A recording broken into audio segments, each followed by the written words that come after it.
This is Bessie Bell. She's 28 years old. She started out as a chassis cab and someone had the body built on it, and it was delivering pet foods for 10 years.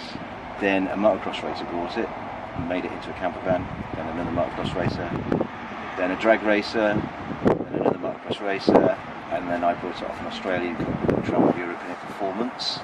I've just lived in it for nearly a year, and I probably stay in it 4 or 5 nights a week. Do you want to have a look?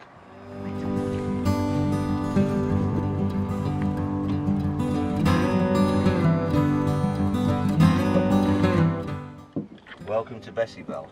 All my vans have been called Bessie, but this one's Bessie Bell. This is what you would call living area. This is actually a single bunk and a single bunk, but this pulls out and then eventually it will pull out to join them all together. So it's on 2 different levels. There's a toilet and shower in the corner.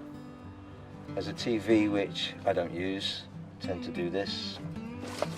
Read books, which is what everybody should do. And if you want to read a really, really good book,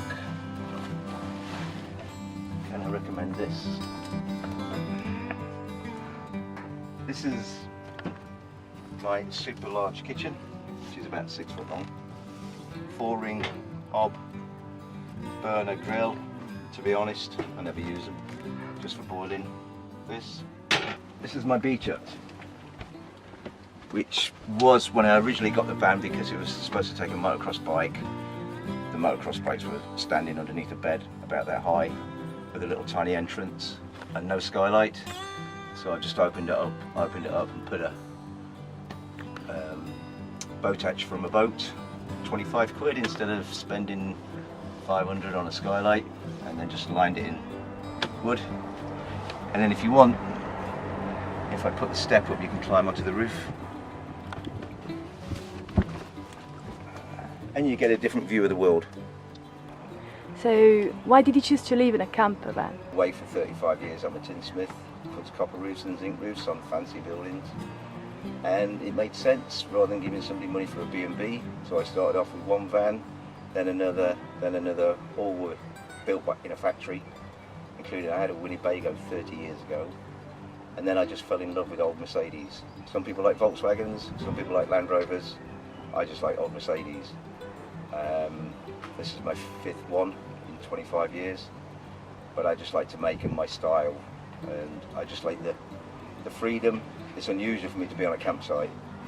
Everybody should live this life. And why? And why? Waking up with a different view, meeting different people. You'll find that people that you meet that live in vans tend to be very, very interesting. A lot of them may have certain problems, and it's a way of getting away from the problem, whether it be drug addiction, drink, alcohol. I just like the characters that you meet. I can tell you some stories, some mad stories. Dancing naked on a croquet lawn, listening to Linkin Park. Never going to get the chance to do that. Working on a place with nobody around me for 4.5 miles, Linkin Park playing on the DVD. And there was a croquet lawn, so never going to get the chance to do it again. Dance naked. The good thing about, because I'm restless, and I've always got to be on the move, and there's lots of people that get stuck in little boxes and then start to go to work and get sucked into the lifestyle that going to work brings you. I've always worked, but I've just discovered, because I've just had 4 months off, that work is not everything. It's a work-play ratio, 70% work, 30% play. And if you can do it in different places, like I'll be home this weekend in South Wales, and then I'll be back here next week. Another 3 or 4 weeks here, then I'll be off for a month, and then I'll be off to Jersey working. Not everybody should have a camper van. The less people that have them, the better. I did 6 months hitchhiking across America in 1979 on my own, with a rucksack and a sleeping bag. So this is like the best hotel you could ever have. Is there any downside? Downsides? Yeah, finding somewhere to park. That's the downside.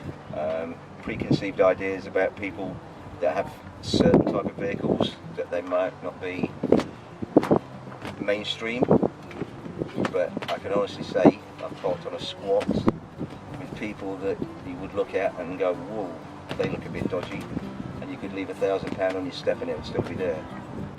Lone females do it. It's all about, you develop a sixth sense.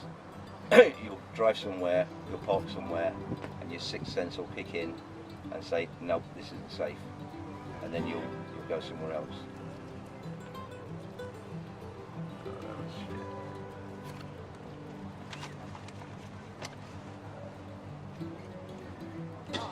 And if you're camping, you always need a turbo lighter.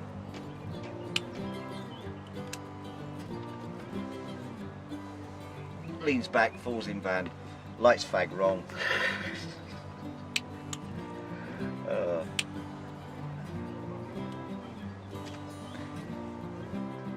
This is my house. This is home. I have a house that's bricks and mortar, but it's not a home. This is home. This is where I made my memories. Van life's ideal for concentrating the mind, shall we say. Do you have any regrets? Regrets? None whatsoever. None whatsoever. I'm the happiest man in the world. No regrets. No regrets at all. If I was to die this evening, I could die, and I could go. I've done it. The only thing you should do, you should never regret. What is it? You should only regret what you've never done. Never regret what you have done. It's every experience you have in life makes you a different person and changes you in some way, because you're learning all the time. I can see the beauty parked in a lay-by, looking at some trees or a hedge, and to look out the same window every day at the same view will drive me absolutely mad.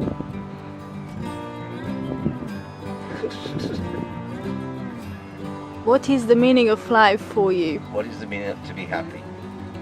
And to be happy, you have to be content with yourself. You have to like yourself. If you don't like yourself, you're not going to ever like anybody else. So, always be nice to people. What goes around comes around. And live every day like it's going to be your last.